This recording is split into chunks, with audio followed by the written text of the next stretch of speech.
कल संसद में राहुल गांधी ने जो भाषण दिया वो सुनने लायक था।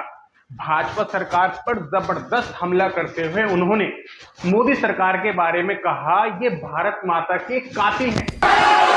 मैं मणिपुर में अपनी मां की हत्या की बात कर रहा हूं। मैं आदर से बोल रहा हूं, आपने मेरी मां की हत्या की मणिपुर में।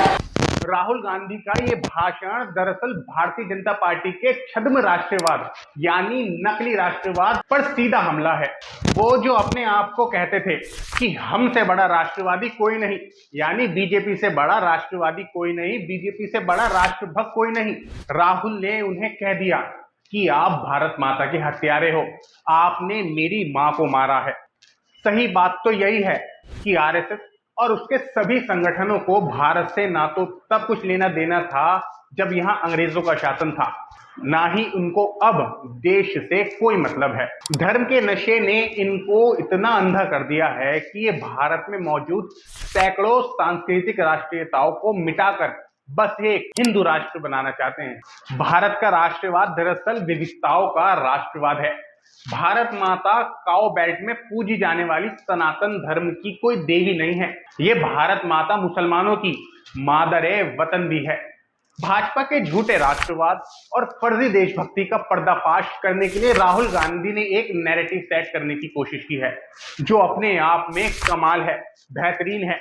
इससे पहले इसी भाषण में राहुल गांधी ने कहा कि आपने देश में केरोसिन छिड़क दिया है, हर जगह चिंगारी लगाई जा रही है। जो आपने मणिपुर में किया, अब वही हरियाणा में कर रहे हो। इस सरकार की हालत कुछ कुछ उस एक बदतमीज पड़ोसी की सी है जो हम सबके पड़ोस में, मोहल्ले में या फिर रिश्तेदारों में दिख जाते हैं।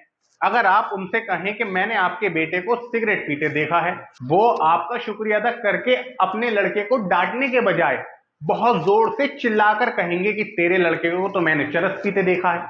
यानी वो अपनी गलती को छुपाने के लिए आपकी गलती को सबके सामने दिखाएंगे। ये छिचोरापन भारतीय जनता पार्टी के डीएनए में ही रहा है।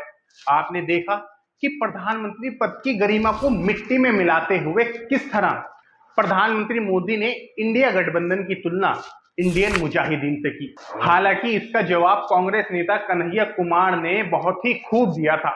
देखिए थोड़ा सा उनका ये क्लिप कि प्रधानमंत्री जी को भी दो आंख है और गधा को भी दो आंख होता है। बोलिए। संसद में राहुल गांधी के जबरदस्त हमले के बाद भाजपा सदमे में आ गई है।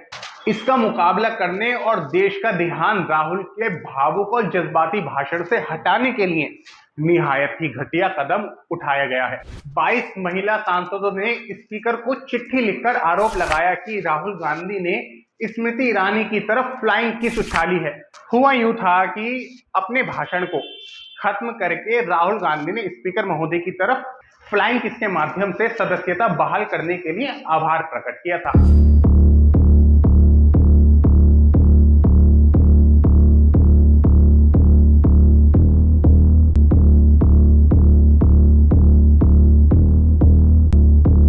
यानी थैंक यू कहा था।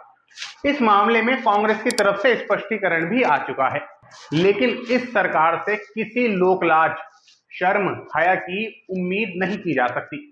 राहुल गांधी पर फ्लाइंग किस का आरोप लगाने की उनकी इस हरकत से सत्यपाल मलिक के आरोपों को बल मिलता है कि चुनाव जीतने के लिए ये पार्टी यानी ये बीजेपी किसी भी हद तक जा सकती है। भाजपा सांसद हेमा मालिनी एक तरफ तो न्यूज एजेंसी एएनआई को कहती नजर आ रही हैं कि उन्होंने राहुल गांधी को किस देते नहीं देखा, तो दूसरी तरफ स्पीकर को दी गई शिकायत में उनके भी हस्ताक्षर हैं। दरअसल कल संसद में सत्ता का गिरवान पकड़कर राहुल गांधी ने जो सवाल उठाए हैं उनसे मोदी सरकार बच नहीं सकती। इसलिए हजारों करोड़ रुपए खर्च करके राहुल को दी पप्पू मैन बनाने में नाकाम भाजपा अब राहुल को दी पप्पी मैन बनाने पर तुल गई है। देखना है कि इस मामले में स्मृति ईरानी की शिकायत पर स्पीकर महोदय क्या फैसला सुनाते हैं। बहरहाल ये तो तय है कि अब देश में राष्ट्रवाद, देशभक्ति और भारत माता पर भाजपा के कब्जे या फिर मोनोपली को लेकर एक नई बहस शुरू हो गई है और 2024 में देश तय करेगा कि उसे किस दिशा में जाना है। और अब मेरी तरफ से एक फ्लाइंग किस, और हाँ, ये फ्लाइंग किस आप बिल्कुल स्मृति ईरानी की तरह गलत इरादे से मत लीजिएगा। क्योंकि मेरी इस फ्लाइंग किस का मतलब ठीक राहुल गांधी की तरह है, एक तरीके से आभार प्रकट करने, यानी आप लोगों को थैंक यू कहने के लिए कि आपने मेरी ये पूरी वीडियो देखी। शुक्रिया।